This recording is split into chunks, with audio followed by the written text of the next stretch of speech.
আজ বানালাম হানি garlic chicken.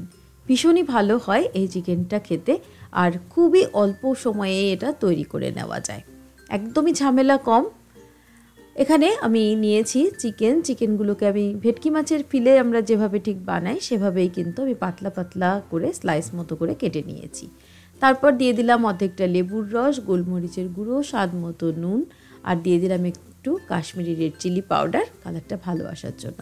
Half চামচ মতো রসুন বাটা দিলাম, আদা বাটা কিন্তু এখানে ব্যবহার হবে না। দিয়ে দিলাম সয়া সস আর সাদা তেল দিয়ে ভালো করে এটাকে মেখে আধা ঘন্টা মতো রেখে দিয়েছি। তারপর কর্নফ্লাওয়ার নিয়ে আমি এই চিকেনটাকে একটু কোট করে নেব, এতে করে চিকেনটা ভাজার পরে ভীষণ মুচমুচে হবে। সাদা তেলের মধ্যে আমি চিকেনগুলোকে একটা একটা করে এভাবে ছেড়ে দিয়েছি। এবার এপিট ওপিট উল্টে চিকেনগুলোকে ভেজে নেব। দেখতে পাচ্ছেন কালারটা কিন্তু খুবই সুন্দর এসছে।